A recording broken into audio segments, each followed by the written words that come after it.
Relationships are formed in maths too, and they are not broken. And there are certain relations which gives a single output for every input, and these are called functions. So today we will discuss about these unique relations. So hello everyone, I am Karan Singhai, and today we are going to discuss the third topic of our chapter number 2 of class 11, that is relation and function. So in this session we will particularly discuss about the types of function. So in our previous discussion of this chapter, we have completely understood the concept of relation, and we have also noted a point that a function is a special type of relation. तो आज वाले session में हम समझेंगे कि कैसे एक relation function बन जाता है. So let us start with our first slide that shows the basic definition of function. So in this section, what we are going to do, we are going to study a special type of relation called function. It is one of the most important concepts in mathematics. We can visualize a function as a rule. ये एक rule है. आप ऐसे समझ सकते हो, relationship rule है ये, which produces new elements out of some given elements. There are many terms such as map or mapping used to denote a function. तो कहीं पे भी आपको ये term मिले, that is map और mapping, तो आप समझ जाना कि वहां पर भी हमारे फंक्शन की ही बात हो रही है. तो हमको इससे क्या समझ में आया, that a function is also a relation, but it is a special kind of relation because इसके behind हम certain rules को define करते हैं. Now next, हम समझते हैं कि definition number 1 हमारी relation को क्या कह रही है. अब इस चीज का आप प्रैक्टिकल लाइफ से भी समझ सकते हो. जैसे सपोज 2 people are together. अब उनको अगर हमको फंक्शन डिफाइन करना है, यानी कि उनके बीच में हमने एक रूल लगा दिया, दैट इज मैरिज लगा दी. So now these are married individuals. ठीक है, तो उसी फॉर्म में हम रिलेशन और फंक्शन को भी समझ सकते हैं कि function is also a relation but under some specified rules. अब हम फर्स्ट डेफिनेशन को समझते हैं और क्लियरिटी आएगी हमको. That is a relation f form from a set A to set B is said to be a function if every element of set A has one and only one image in set B. So this is a very very important line. ये क्या होना चाहिए? For set A has one and only one image in set B. So this is the basic definition of a function. देखते हैं हम, जैसे ये example में देखते हैं. Looking at this example, we can easily say that this relation given is not a function. क्यों नहीं है, देखो समझते हैं. हमारा जो set B है और हमारा जो सेट ए है, देखो क्या हो रहा है. 1 2 की मैं देखूं इमेज तो ये 1 मिल रही है, 3 की 2 मिल रही है, 4 की ऐसे मिल रही है. लेकिन आप यहाँ पे 1 की देखो तो कोई भी इमेज नहीं है. उल्टा भी आप चेक करो तो 6 की कोई इमेज हमको वहां पे नहीं मिल रही है. ठीक है, तो ये फंक्शन क्यों नहीं है? क्योंकि 6 की हमारी कोई इमेज नहीं. और हमारा definition rule of the function ही क्या कहता है, that the every element of set A has only one and only one image in set B. तो हमारा जो एलिमेंट ए, मतलब सेट ए के एलिमेंट्स, उनकी सिर्फ एक इमेज होनी चाहिए सेट बी में. तो यहाँ पे क्या है, 6 की कोई इमेज हमारे यहाँ पे नहीं है. So this doesn't qualify for function. ये कोई फंक्शन नहीं है. लेकिन अगर आप बात करो रिलेशन की, तो रिलेशन है यहाँ पे. रिलेशन क्या है हमारा, y is equal to x plus 1. आप ऐसा करोगे तो एक रिलेशन है इनके बीच में. लेकिन ये फंक्शन के लिए क्वालिफाई नहीं हो रहा है. क्यों नहीं हो रहा है? क्योंकि हमारा जो 6 वाला एलिमेंट है उसकी कोई भी इमेज हमारी सेट बी में नहीं है. नेक्स्ट सम एग्जांपल से हम समझते हैं कि क्या होता है. So now let us understand with first example, let n. तो ये सब टर्म्स हम पढ़ चुके हैं बार बार, मैं फिर से रिपीट कर रहा हूँ. n हमारा क्या रिप्रेजेंट करता है, natural numbers, all countable positive integers. Let n be the set of natural numbers and the relation r be defined on n such that n is equal to x or y are defined under the rule where y is equal to 2x, x and y belonging to natural numbers. What is the domain, codomain and the range of R? Is this a relation or function? तो ये जितने भी हमने अभी topic discuss किए, इसके first topic, second topic और third topic सब क्लब हो गया. रेंज हमने पढ़ा था, कोडोमेन पढ़ा था और डोमेन पढ़ा था, अब सब कुछ क्लब होके आ गया. तो देखते हैं. The domain of R is the set of natural numbers. अब मैंने क्या बताया था आपको, डोमेन क्या होता है, all the values which x can take. तो एक्स कौन सी वैल्यूज यहाँ पे ले सकते हैं, नेचुरल नंबर्स, क्योंकि हमको दिया हुआ है कि x and y belonging to natural numbers, मतलब एक्स और वाई नेचुरल नंबर्स में से ही वैल्यूज अपनी चूज करेंगे. तो कौन सी वैल्यूज एक्स ले सकता है, that is it can take all the natural numbers. Second, the codomain is also n। अब कोडोमेन क्या है, सारी ऐसी वैल्यूज जो y ले सकता है, ठीक है। तो y भी कहाँ तक ले सकता है, ऑल काउंटेबल पॉजिटिव इंटीजर्स, तो उसकी भी क्या हो जाएगी codomain, it will be also our n, ठीक है। Now the range is the set of even natural numbers. अब देखो रेंज हमारी जो set of even natural numbers बन गई, क्योंकि हमारा रिलेशन जो डिफाइंड है वो क्या है कि y is equal to 2x है यहाँ पे। तो अगर मैं यहाँ पे सेट की बात करूं डोमेन की, तो 1 2 3 4 5 6 7 ऐसे इन्फिनिटी तक जाएगा, लेकिन क्योंकि रिलेशन हमारा क्या डिफाइंड है that y is equal to 2x, तो यहाँ पे वैल्यूज क्या जाएंगी, 1 रखोगे 2, 2 रखोगे 4, 3 रखोगे 6, 8 ऐसे इन्फिनिटी तक। तो अगर आप इसके एलिमेंट्स की बात करो तो ये हमको क्या मिल रहा है, ये हमको मिल रहा है even natural numbers.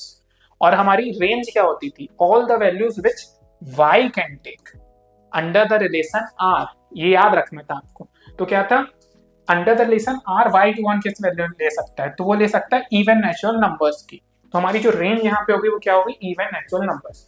Now since every natural number n has one and only one image, this relation is a function. तो अब देखो क्यों है ये फंक्शन, क्योंकि अगर आप इमेज की बात करो, देखो 1 कनेक्ट होगा 2 से, 2 होगा 4 से, 3 होगा 6 से, 4 होगा 8 से, 5 होगा 10 से, 6 होगा 12 से, तो ऐसे इन्फिनिटी तक आप देखोगे सबकी एक ही इमेज बन रही है, कोई भी अदर इमेज नहीं बन रही।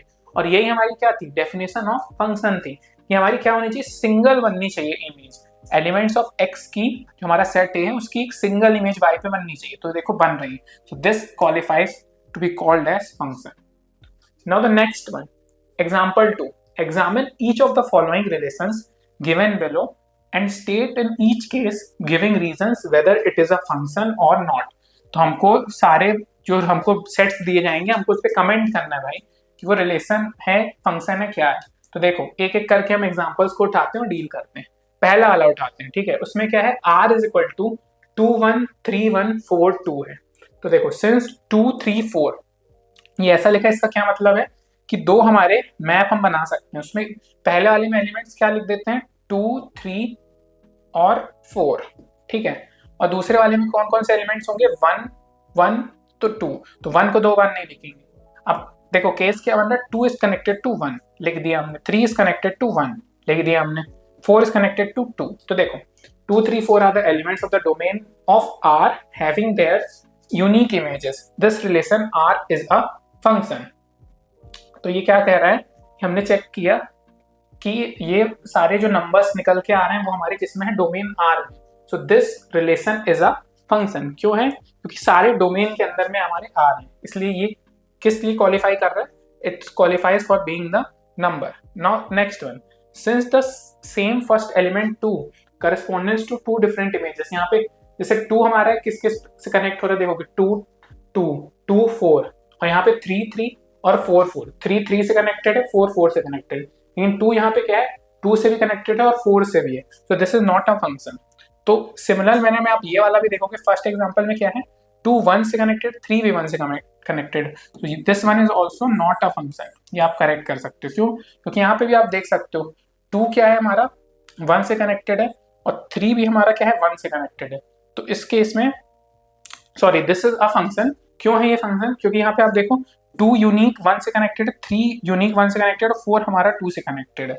तो हमारी जो डेफिनेशन थी वो क्या थी, सिर्फ x वाले एलिमेंट्स को हमको लेके चलना था, तो वो वाली हमारी जो डेफिनेशन है वो यहाँ पे ब्रेक नहीं हो रही है। So this is a function, समझ में आया, क्योंकि 2 को आप चेक करोगे तो 1 से कनेक्टेड है, 3 1 से है और 4 2 से, यानी कि जो हमारे x वाले एलिमेंट्स हैं वो तो क्या है यूनिकली कनेक्टेड है y वाले से। यहाँ पे 2 1 से कनेक्टेड, उससे हमको लेना देना नहीं है, क्योंकि हमारी डेफिनेशन क्या कहती है कि elements of set A must be connected to the elements of set B uniquely. तो यहाँ पे यूनिकली दोनों कनेक्टेड हैं, जैसे आप 2 से करोगे तो 1 कनेक्टेड है, 3 से करोगे तो 1 कनेक्टेड है और 4 से 2 है। तो ये हमारा क्या हो रहा है, पास कर रहा है लेकिन ये वाला लेकिन नहीं कर रहा है। क्यों, क्योंकि इसका भी हम एरो डायग्राम बना के देख लेते हैं।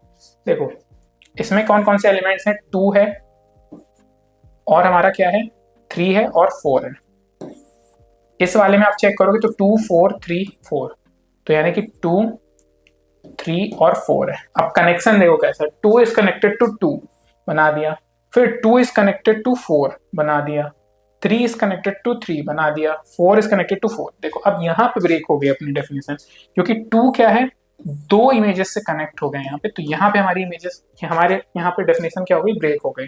सो this doesn't qualify for called a function. Now next one में क्या है, 1 is connected to 2, 2 is connected to 3, 3 is connected to 4, 4 is connected to 5, 5 is connected to 6, 6 is connected to 7। अब इसमें तुमको साफ साफ ही दिख रहा है, since every element has one and only one image, this relation is a function। तो ये हमको क्या क्लियरली दिख रहा है, क्यों, क्योंकि कोई भी आप देख सकते हो रिपीट नहीं हो रहा है। 1 2 3 वाला सेट चलते हुए जा रहा है 4 5 6 तक, और नेक्स्ट वाला जो जा रहा है वो 2 3 4 5 6 7 से। तो ये kind of y is equal to x plus 1 वाला हमारा रिलेशन बन रहा है, ठीक है। और इसमें सारे एलिमेंट्स जो x के हैं वो यूनिकली कनेक्टेड है two elements of y। So this qualifies to be called as a function. Now let us move to our second definition। और फिर ऐसे टाइप के क्वेश्चन आपके आएंगे तो वो भी मैं एक लगा दिए आपके आसानी के लिए कि आप समझ सको। So next definition says that a function which has either r, r यहाँ पे कहने का मतलब क्या है, रियल नंबर्स, ठीक है। जैसे z आ जाता है कहीं पे तो वो क्या रिप्रेजेंट करता है, हमारा रैशनल नंबर। ये सब चैप्टर 1 में मैं आपको क्लियर कर चुका हूँ। So this अब क्या है, a function which has either r or one of its subset as its range is called a real valued function। तो ये वाली लाइन बहुत इंपॉर्टेंट है आपको समझना, कि अगर या तो क्या है r है, a function which has either r or one of its subset। Subset अब रियल नंबर से क्या हो सकते हैं, रियल नंबर्स में हमारे इंटीजर्स भी आ जाते हैं, नेचुरल नंबर्स भी आ जाते हैं। अब इंटीजर्स आपके क्या होते हैं, दोनों साइड, 0 से इधर भी और उधर भी, यानी कि 0 से राइटवर्ड तो 0 से पॉजिटिव नंबर्स है 1 2 3 4, 0 से लेफ्टवर्ड आप जाओगे तो क्या होंगे 0 -1 -2, ये सारे इंटीजर्स हैं हमारे। और ये सेट किसके हैं, रियल नंबर्स के सबसेट हैं। रियल नंबर्स में क्या है, सारे टाइप के आपके नंबर्स आ गए, रैशनल इररेशनल। तो अब हम नीचे मूव गए, हायरार्की में मूव किए तो हम इंटीजर से पहुंच गए, तो ये भी सबसेट आ जाए तो भी हमारा रियल वैल्यूड फंक्शन कहलाएगा। अब आप और नीचे सबसेट के जाओगे तो ऑल पॉजिटिव काउंटिंग इंटीजर्स, तो ये क्या आ जाएंगे, नेचुरल नंबर्स, तो ये भी इंक्लूडेड है। तो हमारा अब क्या डेफिनेशन हमको समझ में आई clearly, the function which has either R as one of its subsets or its range is called a real valued function। यानी कि either r हो या फिर उसका सबसेट हो, as its range मतलब all the values under relation which y can take, तो वो क्या कहलाया जाएगा, real valued function।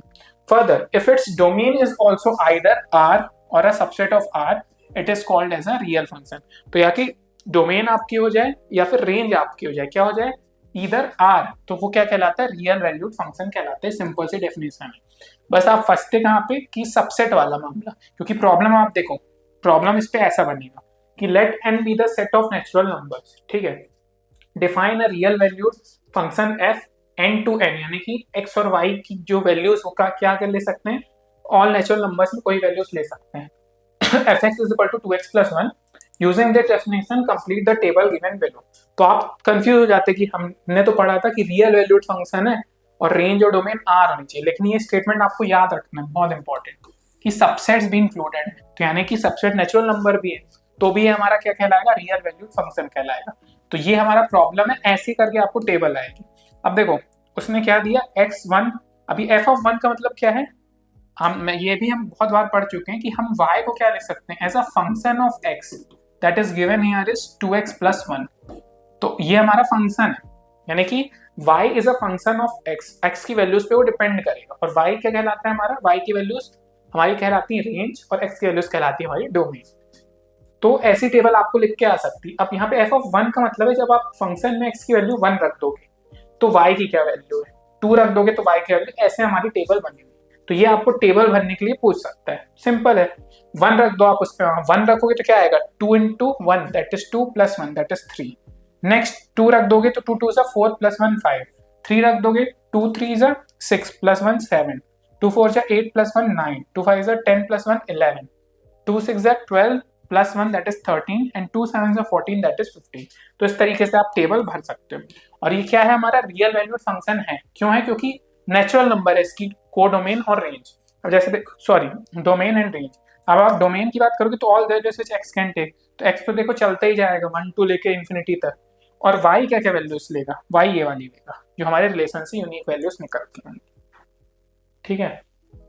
नेक्स्ट अब हम यहाँ से हमारा बहुत इंपॉर्टेंट डिस्कशन शुरू होने वाला है। जैसा आप रिकॉल करो, जो 12th वाला मैंने सेशन लिया था इसमें रिलेशन एंड फंक्शन में, उसमें मैंने बताया था कि सर्टेन टाइप ऑफ फंक्शंस हम क्लास 11 में पढ़ के आ चुके हैं, तो मैं इन्हीं फंक्शंस की बात कर रहा था।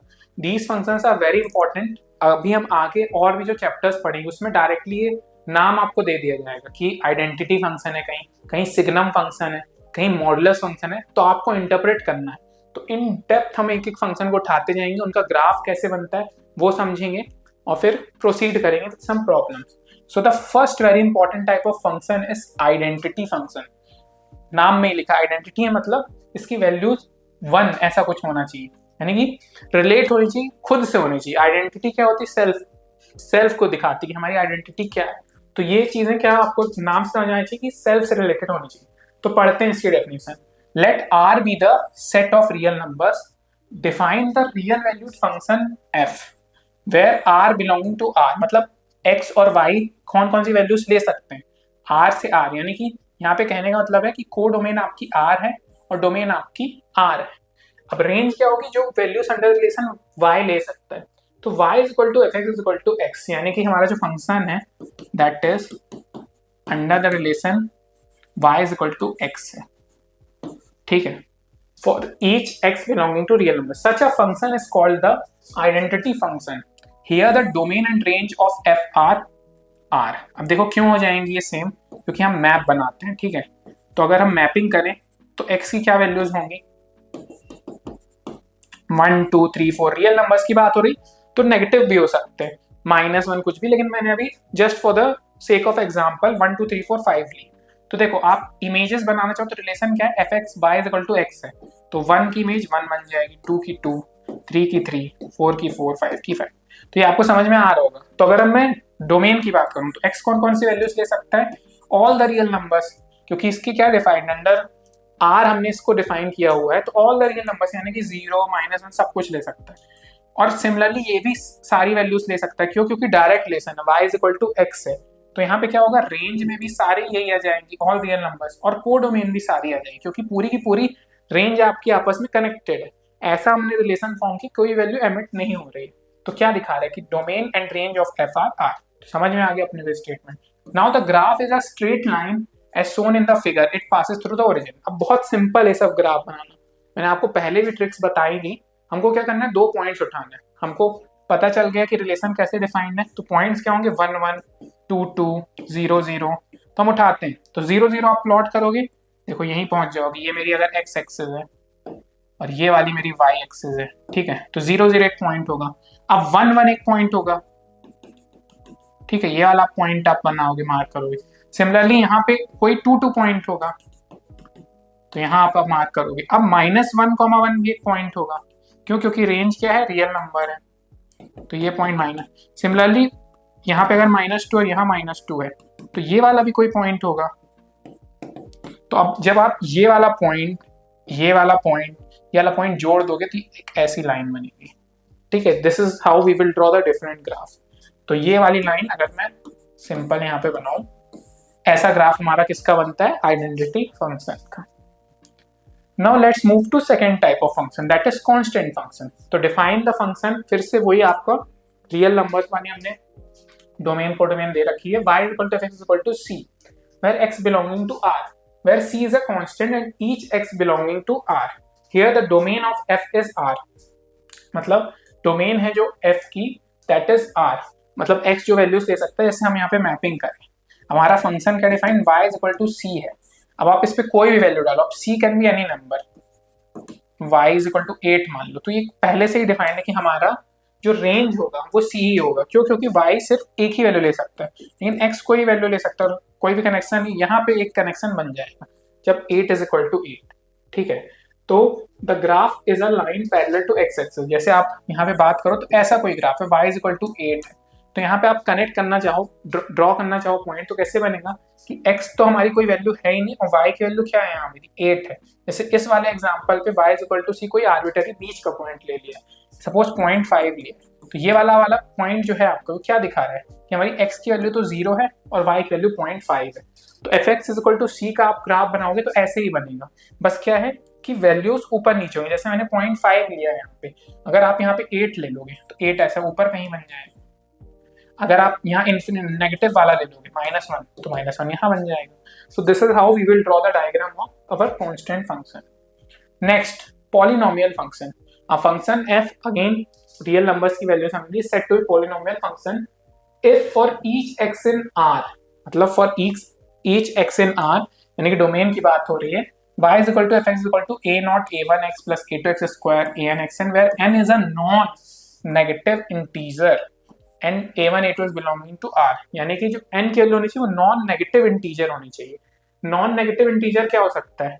नॉन नेगेटिव इंटीजर की बात हो रही है तो 0 से लेके 1 2 3 4 सब कुछ आ जाएगा. ठीक है. इंटीजर क्यों बोला?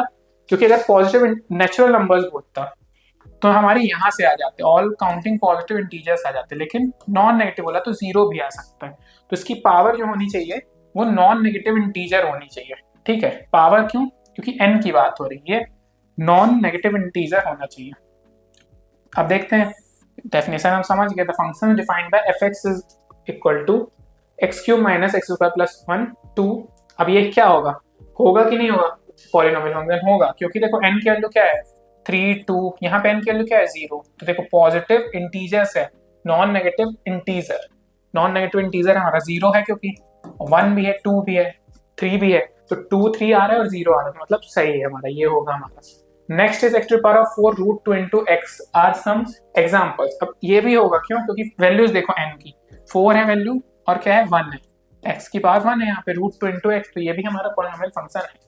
नेक्स्ट अगर हम इसकी बात करें कि are some examples of polynomial functions where the function h is defined by hx is equal to 2x³ plus 2x is not a polynomial function. अब आप पूछ लोगे क्यों नहीं है? तो देखो इसलिए नहीं है क्योंकि जब आप इसको ऊपर करोगे ना कि 2x³ इसको इस फॉर्मेट में लिखोगे तो देखो x⁻³ बन जाएगा और यहाँ पे 2x बन जाएगा. तो ये हमारा पॉलिनोमियल फंक्शन नहीं है, क्योंकि आप देख सकते हो कि n की जो वैल्यू है ना वो -3 आ गई है और हमारी डेफिनेशन क्या कहती है कि n की वैल्यू क्या होना चाहिए? नॉन नेगेटिव इंटीजर होना चाहिए. तो इस वजह से ये वाला हमारा कट आउट हो जाएगा. तो पॉलिनोमियल फंक्शन क्यों can have only positive integer exponents. Exponents यानी कि power. The term x⁻²/3 can not be written in the standard form of a polynomial. तो ये वाली जो आपकी टर्म है इसको आप लिख नहीं सकते हो इन the standard form of polynomial. यहाँ पे ये चीज लिखी हुई है. ठीक है. 2/x⁻3 इसको आप ऐसे लिखोगे तो कैसे लिख पाओगे? तो यहाँ पे नॉन नेगेटिव इंटीजर आ रहा है, इस वजह से ये क्वालिफाई नहीं कर रहा है to be called as polynomial. तो इससे हमको समझ में आ गया कि पॉलिनोमियल फंक्शन हम जज कैसे करेंगे. नेक्स्ट एक एग्जांपल देख लेते हैं कि define the function r to r defined है हमारा y = fx = x² where x belonging to r. Complete the table given below by the using this definition. मतलब जो पुरानी डेफिनेशन हमने पढ़ी. What is the domain and range of this function? Draw the graph of f. तो अब तक हमको पूरी अंडरस्टैंडिंग हो चुकी कि हमको कैसे क्या प्ले करना है. तो y = x² से हमारा खेल जो है वो शुरू हो रहा है. अब इसने ऑटोमेटिक हमको सर्टेन वैल्यूज दे दी, यानी कि x की वैल्यू दे दी हमारी, यानी कि हमारी डोमेन कुछ उसने डिफाइन कर दी. ठीक है. रेंज की वैल्यूज हमको निकालनी. तो सिंपल है, आप -4 लोगे x² क्या आएगा 16, -3 लोगे क्या आएगा +9, -2 4, 1 का 1 0 का 0 1 का 1 4, ये हमारा 9 एंड 16 अगेन. तो देखो हमको सारी वैल्यूज ऑर्डिनेट्स मिल चुके हैं. फिर से यहाँ पे मैंने लिख दिया था -4 का 16. ठीक है. अब यही पॉइंट्स हम प्लॉट कर देंगे. देखो जैसे प्लॉट करते हैं, -4x की वैल्यू लो, -4x की वैल्यू और y की वैल्यू क्या आनी चाहिए 16. तो ये था मेरा पहला पॉइंट, दैट इज -4 और 16. नेक्स्ट वैल्यू आप प्लॉट करो -3 और 9. ये रहा मेरा -3 और 9. यहाँ पे ये कोई नीचे होगा, आप इसमें कंफ्यूज मत होना. सिमिलरली ऑल दीज पॉइंट्स, अगर मैं यहाँ वाले पॉइंट में हूँ 0,0 ये था, पॉजिटिव वाले में आऊँ तो 2,4 यहाँ रहेगा. इस पे मत जाना आप कि कहाँ पे ये दिखा रहा है. एग्जैक्टली वैसे ही आपको प्लॉट करना है. नेचर आपको ऐसे ही मिलने वाला है. ठीक है. जो क्वाड्रेटिक इक्वेशन वाला जो आपको नेचर मिलेगा वो ऐसे ही मिलने वाला है ग्राफ का, दैट इज y = x² का. तो सिंपल है, जो भी हमारा फंक्शन दिया रहेगा उस पर हम वैल्यूज डाल के पॉइंट्स निकाल लेंगे और उनको प्लॉट कर देंगे. As simple as that. Now let's move to our next function, that is rational function. अब हमने रैशनल नंबर पढ़े थे. रैशनल नंबर की क्या डेफिनेशन होती थी? The numbers which can be expressed in the form of p/q where q is not equal to 0. और क्या होना चाहिए? वो टर्मिनेटिंग नहीं होना चाहिए, नॉन टर्मिनेटिंग होना चाहिए, मतलब एक फिक्स्ड वैल्यू मिलनी चाहिए. सिमिलरली जब हम फंक्शन की बात करते हैं, so these are function of the type f x by g x, ठीक है, where f x and g x are polynomial functions of x defined in a domain where g x is not equal to zero. हमारा g x इधर पे भी क्या होना चाहिए, not equal to zero होना चाहिए।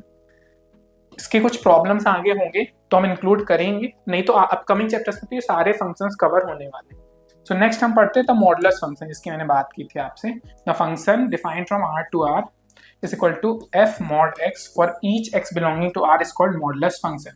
For each non-negative value of x, fx is equal to x. But for negative values of x, the value of fx is the negative value of the x. कहने का मतलब fx की value x होगी जब x is greater than equal to 0. इसको ऐसे समझो, अगर x की वैल्यू आपकी 1 है, 2 है, 3 है, तो जो x आपको आउटपुट मिलेगा वो सेम मिल जाएगा। लेकिन सपोज अगर आपकी वैल्यू -1, -2, -3 है, तो एक माइनस साइन के साथ आउटपुट मिलेगा, तो ताकि क्या हो, आपका आउटपुट हमेशा पॉजिटिव रहे। दैट इज +1, -2 के केस में क्या आ जाएगा, +2।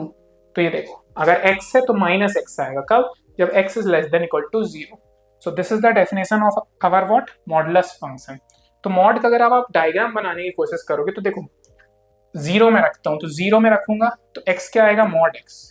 हमारा जो फंक्शन है वो मॉड x है, तो 0 रखूंगा, आउटपुट क्या आ जाएगा, 0। तो 0,0 ये रहा पॉइंट। अब अगर मैं 2 वाले में रखूं तो 2 रखूंगा तो पॉजिटिव है, तो आउटपुट क्या आ जाएगा, 2। तो देखो 2,2। 4 रखूंगा, 4,4। ऐसे ही पॉजिटिव नंबर की लाइन चलती जाएगी। अब मैं नेगेटिव आ जाऊं, तो अगर मैं -2 रखता हूं यहाँ पे, ठीक है, तो मॉड मेरा क्या कर देगा, उस माइनस साइन को ऑब्जर्व कर लेगा और फिर से 2 दे देगा। तो मैंने इनपुट तो क्या डाला, मैंने इनपुट डाला -2 वाला, लेकिन मेरे को आउटपुट क्या मिलेगा, ये 2 वाला। तो ये देखो एक पॉइंट ये मिल गया। सिमिलरली मैं इनपुट डालता हूं यहाँ पे -4, तो देखो आउटपुट मेरा फिर से पॉजिटिव आ जाएगा, दैट इज +4। सिमिलरली मैं इनपुट डालता हूँ -8, तो मेरा जो आउटपुट है वो मेरे को मिल जाएगा +8। तो इस तरीके से जो मॉड का ग्राफ बनता है वो आपका हमेशा above the positive x axis बनेगा, ठीक है, सॉरी x एक्सिस के बनेगा, क्यों, क्योंकि इससे ऊपर आपकी जो x की वैल्यूज है वो पॉजिटिव होती हैं। तो आपका रिलेशन डिफाइंड है मॉड x के लिए, तो हमारी वैल्यूज क्या होंगी, पॉजिटिव वैल्यूज रेफर करें, यानी कि अबव द x एक्सिस रहेंगी। So this was our mod. Next is signum function, very important function. कैसे डिफाइंड है, it is defined under the relation, इसकी वैल्यू हो जाएगी 1 अगर x इज ग्रेटर देन 0, इसकी वैल्यू हो जाएगी 0 अगर x इज इक्वल टू 0, और इसकी वैल्यू हो जाएगी -1 if x is less then 0। तो इस तरीके से डिफाइंड है। अगर आप कोई वैल्यूज यहाँ पे लो, वो पॉजिटिव वैल्यू लो ग्रेटर देन 0 से, सपोज मैंने ग्रेटर देन 0 में वैल्यू यानी 0.5, तो मेरे को आउटपुट क्या मिलने वाला है, 1, ठीक है। तो अगर मैं ग्राफ प्लॉट करूंगा तो ऐसे ही मिलेगा कि मैं x की कुछ वैल्यूज डाल रहा हूँ तो मेरे को आउटपुट क्या मिल रहा है, 1। अगर मैं 0 डाल रहा हूँ तो मेरे को ओरिजिन में क्या मिल रहा है, फिर से 0। और अगर मैं कुछ नेगेटिव वैल्यूज डाल रहा हूँ, अगर मैं कुछ नेगेटिव वैल्यू डालूं तो मेरे को आउटपुट क्या मिलेगा, -1। तो यहाँ पे जो आपका फंक्शन बन के निकल के आएगा वो ये बन के आएगा कि यहाँ पे यहाँ डिफाइंड है, यहाँ से यहाँ डिफाइंड है, और 0,0 पे डिफाइंड है।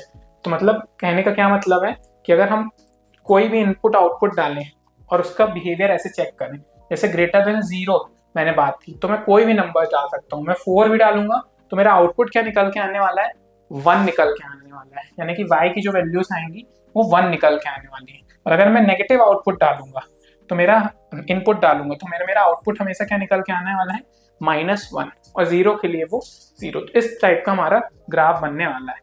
So this is called as signum function. The domain of the signum function is R। Domain R क्यों, क्योंकि आप x की कोई वैल्यूज डाल सकते हो, क्योंकि वैल्यूज क्या होंगी, इधर पॉजिटिव होंगी या आइदर नेगेटिव होंगी या 0 होंगी, लेकिन रेंज देखो फिक्स है। आउटपुट आपको 3 ही मिलने वाले हैं, दैट इज पॉजिटिव डालोगे तो 1 मिलेगा, 0 डालोगे तो 0 मिलेगा, नेगेटिव डालोगे तो -1 मिलने वाला है। So this is how our signum function works.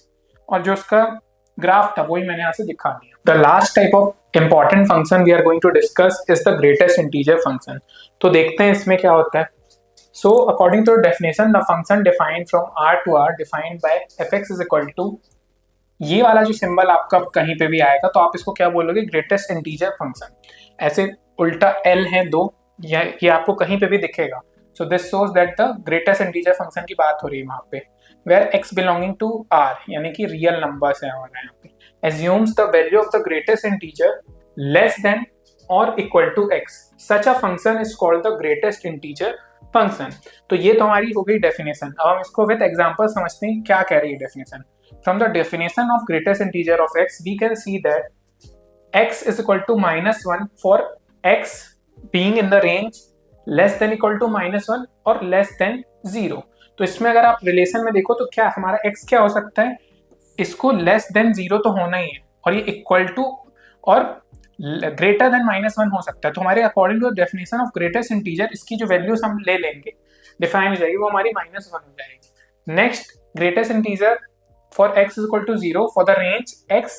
अब यहाँ पे क्या है, x should be less than 1 but it can be greater than और इक्वल टू 0। तो इक्वल हमको यहाँ दिख गया, यानी कि हमारा जो x की वैल्यू जाएगी वो जाएगी 0। इन द सिमिलर मैनर अब आप देखो, अगर हमारा x है जो होना चाहिए less than 2 but should be greater than और इक्वल टू 1, तो हमारी ग्रेटेस्ट इंटीजर x की वैल्यू क्या हो जाएगी 1। अब आप वापस से डेफिनेशन पढ़ोगे तो ये कह रहा है it assumes the value of the greatest integer less than और इक्वल टू x। तो देखो लेस देन और इक्वल टू x की जो भी वैल्यू होगी वो वैल्यू ग्रेटेस्ट इंटीजर फंक्शन अपने आप में एज्यूम कर लेता है। जैसे अब इस वाली रेंज के लिए हम देखें तो हमारी वैल्यू क्या हो जाएगी ग्रेटेस्ट इंटीजर फंक्शन की 2 हो जाएगी एंड सो ऑन। हम इसका ग्राफ देख लेते हैं। तो अगर आप इसका ग्राफ देखोगे तो देखो अब इसमें क्या है, अगर हम पहली वाली रेंज को उठाएं तो पहली वाली रेंज में हमारा क्या था, अगर हमारी रेंज है जैसे ये वाला एग्जांपल जिसमें हमारा वैल्यू आई थी 0, तो देखो x क्या होना चाहिए, it should be less than 1 but greater than equal to 0। तो इसके लिए आप यहाँ वाला देख सकते हो डायग्राम, तो ये क्लोज ब्रैकेट में आ गया यानी कि वैल्यू क्या हो गई 0 हो गई। क्यों, क्योंकि it should be less than 1 but it should be greater than equal to 0। तो ये हमारा पहला प्रॉब्लम वाला बन गया। नेक्स्ट में वैल्यू 1 के बराबर होगी, क्यों, क्योंकि x should be less than 2 but greater than equal to 1। Next वाले में आप देखो 2 हो गई वैल्यू, यहाँ पे सर्कल क्लोज है मतलब दिखा रहा है ये वैल्यू इंक्लूडेड है। तो ये वाले के लिए क्या डेफिनेशन हो गई हमारी, less than equal to 2 but it should be greater than equal to 2 but less than 3। Similarly अगर इस वाले की मैं बात करूं तो क्या होगा, it should be equal to और greater than 3 but it should be less than 4। तो इस टाइप से आप ग्राफ बना सकते हो। मैंने पॉजिटिव एक्सिस के लिए, नेगेटिव के लिए भी आप बना सकते हो। तो इस तरीके से हमारा ग्रेटेस्ट इंटीजर का ग्राफ बन जाएगा। Now the last topic of this chapter is that is algebra of real function, कि इसमें हम ऑपरेशंस के साथ कैसे डील करते हैं। तो नंबर्स में जैसे हम प्लस माइनस डिवीजन करते हैं वैसे ही फंक्शंस में भी हम ये सब अलजेब्रा का यूज करते हैं। तो देखते हैं, in this section we will learn how to add two real function. Real function हम पढ़ चुके हैं, मतलब उनकी रेंज या डोमेन रियल नंबर उनका सबसेट होना चाहिए। Subtract a real function from another, multiply a real function by a scalar। Here by a scalar we mean a real number। तो स्केलर यहाँ पे क्या है, रियल नंबर हम दिखाना चाह रहे हैं स्केलर से। Multiply two real functions and divide one real functions by another। तो अब देखो सबसे पहले हम स्टडी करते हैं एडिशन को, करने क्या क्या वाले हमने ऊपर बता दिया। अब हम स्टार्ट करते हैं वन बाय वन। तो let us start with our addition of real function. तो एडिशन में हम क्या करने वाले हैं, a function that is defined with x is defined for real numbers and g is defined for real number, may be any two real function। दो real function है, that is हमारा x है, sorry f है and g है, where x is a subset of r, that मतलब real numbers का subset है वो।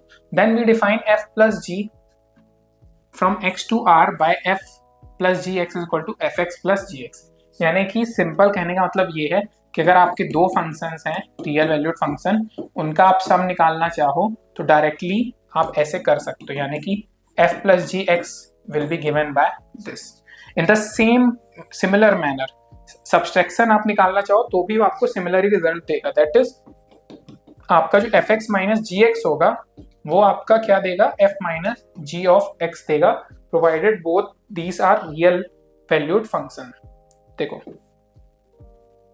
ठीक है, तो दो ऑपरेशंस हमने कवर कर लिए। कौन कौन से, एडिशन कवर कर लिया हमने और सब्सट्रैक्शन कवर कर लिया।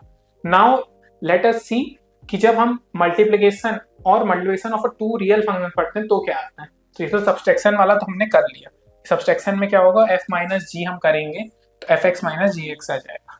नेक्स्ट, अगर हम बाय स्केलर क्वांटिटी से मल्टीप्लाई करते हैं, हमने डेफिनेशन में देखा था कि स्केलर क्वांटिटी यहाँ पे हम क्या रेफर कर रहे हैं, bye scalar real number. Real number से हम रेफर कर रहे हैं. So let x define for real number a real valued function and alpha be a scalar. अब अल्फा हमारा क्या होगा यहाँ पे, रियल नंबर है हमारा, ठीक है. Here by scalar we mean a real number. Then the product of alpha f is a function from x defined as, अगर ये वाला फंक्शन की बात करो यानी कि alpha f x, so it is same as alpha into f x for all x belonging to x, यानी कि जो सेट में हमारे डोमेन एक्स इसके डिफाइन है उसके लिए ये वाला हमारा रिजल्ट होगा. Now multiplication of two real valued function, तो जैसा कि हमारा एडिशन वाले में बन रहा था, इन द सेम मैनर आपका एफ जी एक्स जो होगा, सॉरी एफ जी एक्स जो होगा वो हमारा होगा f x dot g x. यानी कि ये वैल्यू अगर आपको निकालनी है तो you can just multiply these functions individually.